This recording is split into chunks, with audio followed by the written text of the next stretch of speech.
আসসালামু আলাইকুম, কেমন আছো সবাই? নতুন একটা ভিডিওতে তোমাদের সবাইকে শুভেচ্ছা। শুরু করতে যাচ্ছি আমাদের আজকের লেসন। আজকে ইংরেজিতে কথা বলতে গেলে আমাদের যে গুরুত্বপূর্ণ কিছু সেন্টেন্স যেগুলো আমরা ইউজ করতে পারি সেগুলো নিয়ে কয়েকটা গুরুত্বপূর্ণ সেন্টেন্স নিয়ে কথা বলবো। আসলে অনেক কিছু যে জানতে হবে কথা বলার জন্য এমনটা কিন্তু নয়, কারণ অনেক কিছু তুমি জানবা তারপরে তুমি কথা বলবা, এটা কিন্তু তোমার ওই কথা বলাটা হয়ে উঠবে না। তোমাকে বলতে হবে যতটুকু তুমি জানো অতটুকু দিয়েই তোমাকে বলতে হবে। এই জন্য অনেক কিছু জানার পরে তুমি বলবা, এরকম করে বলতে গেলে তোমার কখনো বলা হয়ে উঠবে না।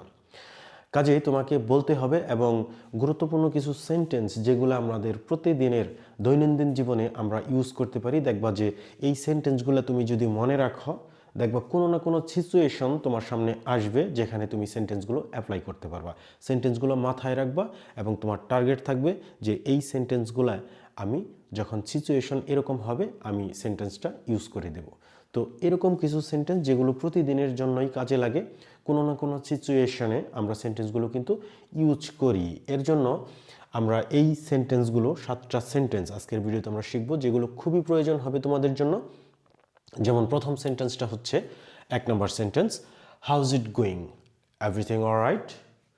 মানে তোমার এমন একটা সিচুয়েশন যখন তুমি ধরো যে ওই জায়গাটাতে তুমি উপস্থিত ছিলা না বা উপস্থিত নাই, হঠাৎ করে তুমি ওই জায়গাটাতে প্রবেশ করলা এবং জাস্ট তুমি সব কিছু দেখে পর্যবেক্ষণ করে তুমি বললা যে কেমন চলছে সব কিছু, সব কিছু ঠিক আছে, এরকম আর কি বিষয়টা। তো তুমি কিভাবে বলবা? House it going, everything alright. আমার সাথে সাথে তোমরা কিন্তু রিপিট করবা, তাইলে সেন্টেন্সটা কিন্তু তোমাদের বলা হয়ে যাবে, উচ্চারণ কিভাবে তুমি করবা সেটা হয়ে যাবে। আর মনে থাকবে বিষয়টা হচ্ছে এটা, house it going, everything alright. House it going, everything alright. সব কিছু কেমন চলছে, ঠিক আছে সব কিছু, এরকম। আরেকবার বলি, house it going, everything alright. দ্বিতীয় সেন্টেন্স দেখো, কেউ তোমাকে কোনো একটা কিছু বলছে কিন্তু তুমি বিষয়টা বুঝতে পারো নাই, এখন তুমি তাকে আবার বলার জন্য বলছো যে তুমি কি বলছো এটা আমি বুঝতে পারি নাই, তুমি দয়া করে আরেকবার রিপিট করো। তখন তুমি কীভাবে বলবা? Sorry, I didn't catch that, I didn't catch that, could you say it again. একবারে কীভাবে বলবা? Sorry, I didn't catch that, could you say it again? Could you say it again? Could you say it again? আরেকবার দেখো, sorry, I didn't catch that. Could you say it again? Sorry, I didn't catch that. Could you say it again? এভাবে কিন্তু তুমি বলবা। কোনো কিছু তুমি বুঝো নাই, আবার তাকে বলার জন্য তুমি অনুরোধ করছো, দুঃখিত আমি বুঝতে পারি নাই, তুমি কি একটু আবার বলবা? সরি, কি বলবা? Sorry, I didn't catch that, could you say it again. এভাবে তুমি বলে ফেলবা। এরপরে হচ্ছে কারো কোনো একটা প্ল্যান তোমার খুব ভালো লাগছে, খুব ভালো লাগছে এবং তার সাথেও তুমি একমত, তখন তুমি বলবা that sounds brilliant, that sounds brilliant.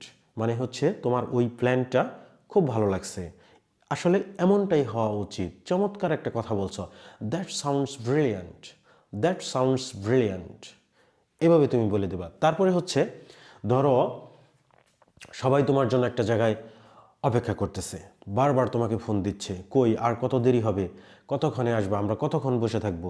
এরকম একটা সিচুয়েশনে ধরো কয়েকবার তুমি তাদেরকে বলে ফেলছো যে আমি আসতেছি, তখন সবাই ধরো তোমার জন্য অধৈর্য হয়ে গেছে। তখন আরেকবার যখন তুমি, তখন ওই রকম সিচুয়েশনে তুমি, আমরা সাধারণত কি বলি যে এই তো আমি চলে আসছি, এই আমি আসছি। এখন আমি আসতেছি এটা আমরা বলবো আই এম কামিং। এটা হচ্ছে প্রেজেন্ট কন্টিনিউয়াস টেন্স। তুমি এভাবে বলবা আমি আসতেছি, আই এম কামিং। কিন্তু এই তো আমি আসছি, এই তো, এটার জন্য তুমি একটা জাস্ট লাগাই দিবা, জাস্ট। তখন তুমি কি বলবা? এই তো আমি আসছি বা এই আমি চলে আসছি, তুমি কি বলবা? I am just coming, I am just coming. এই জাস্ট সেন্টেন্সের মাঝখানে লাগাই দেবা এই তো। এটার জন্য আমরা কি ইউজ করব সেন্টেন্স বলার সময়, আমাদের হয়তো সেটা মনে থাকবে না বা মাথায় থাকবে না, এটা মনে রাখবা, আই এম জাস্ট কামিং, এই তো আমি চলে আসছি, I am just coming, I am just coming. এরপরে হচ্ছে অনেক এক্সাম্পল দিয়ে অনেক কিছু বলে কেউ তোমাকে একটা বিষয় বোঝানোর চেষ্টা করতেছে, তুমি তাকে বলবা যে ঠিক আছে আমি বুঝলাম বিষয়টা, বা হ্যাঁ আমি বুঝতে পারছি। তখন তুমি কি বলবা? তখন তুমি বলবা I get it, I get it. মানে তুমি বুঝতে পারছো, বুঝলাম। ও আচ্ছা, বুঝতে পারছি, I get it, I get it. এভাবে তুমি বলবা আই গেট ইট। এখন ধরো, এখন শীতের দিন, ধরো তোমাকে প্রচণ্ড শীতে ধরছে, তুমি হচ্ছে শীতের আক্রমণে তুমি জর্জরিত, তোমাকে তুমি মানে আমার অনেক শীত করছে, এটা কিভাবে তুমি বলবা? তুমি বলবা আম কোল্ড, আম কোল্ড, আম কোল্ড। এইভাবে তুমি বলে দিবা যে তার মানে হচ্ছে তোমাকে প্রচণ্ড শীতে ধরছে, আই এম কোল্ড। এরপর হচ্ছে সর্বশেষ, ধরো কেউ তোমাকে কোনো একটা বিষয়, একটা ধারণা তোমাকে দিছে, একটা আইডিয়া তোমাকে দিছে, বা একটা ঘটনার বর্ণনা তোমাকে দিছে, কিন্তু বিষয়টা সম্পর্কে তুমি কিছুটা কনফিউজড। তখন তোমার এই কনফিউশন এড়ানোর জন্য তুমি বলবা যে তুমি কি নিশ্চিত এই বিষয়ে, তুমি যে কথাগুলো বললা এই বিষয়ে তুমি কি নিশ্চিত? তখন তুমি বলবা are you sure, are you sure, মানে তুমি কি নিশ্চিত, আর ইউ শিওর। এইভাবে তুমি কিন্তু সেন্টেন্সটা বলে দিবা। এখন এই যে এইভাবে প্রতিদিনই একটা, দুইটা, পাঁচটা, 10টা সেন্টেন্স তুমি যখন শিখবা, এটার জন্য কিন্তু খুব বেশি গ্রামারের প্রয়োজন নাই। জাস্ট তোমাকে পুরো সেন্টেন্সটা খেয়াল রাখতে হবে যে কোন সিচুয়েশনে আমি বলবো। শিখতে শিখতে দেখবা সব সেন্টেন্সই যখন যা বলা প্রয়োজন সবই কিন্তু তুমি বলতে পারবা। কারণ হচ্ছে ইংরেজিতে কথা বলার জন্য কিন্তু তোমাকে যে অনেক সেন্টেন্স জানতে হবে, অনেক কিছু জানতে হবে তা কিন্তু না। ঘুরে ফিরে রেগুলার কিছু সেন্টেন্সই আমরা কিন্তু প্রতিদিনের কথাবার্তার মধ্যে ইউজ করি। এগুলো বলতে বলতে দেখবা তোমার একটা পুরোপুরি একটা মানে ইংরেজিতে কথা বলার ক্ষেত্রে একটা কন্ট্রোল তোমার চলে আসবে।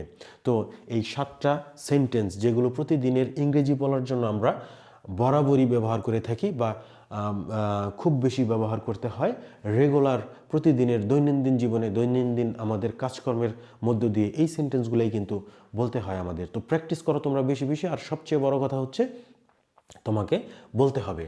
মানে তুমি যদি শুধু শিখলা, খাতায় নোট করে রাখলা যে এই সেন্টেন্সগুলো আমি বলবো, কিন্তু কখনো বললা না, তোমার জড়তা কাটলো না, তখন কিন্তু তোমার এই শুধু শেখাতে লাভ হবে না। মূল কথা হচ্ছে তোমাকে বলতে হবে। এবং এইগুলা বলার ক্ষেত্রে যদি তোমার ভুলও হয় তারপরেও কিন্তু তোমাকে বলে যেতে হবে। মূল কথা হচ্ছে যে প্রথমেই আমাদেরকে জড়তাটা কাটাতে হবে ইংরেজিতে কথা বলার ক্ষেত্রে। আমাকে ভুল হোক শুদ্ধ হোক আমাকে বলে যেতে হবে, এক সময় তোমার দেখবা সবই শুদ্ধ হবে, তুমি পুরোপুরি একদম শুদ্ধ ইংরেজিতে কথা বলতে পারবা। Thanks for watching this video. আল্লাহ হাফেজ, আসসালামু আলাইকুম।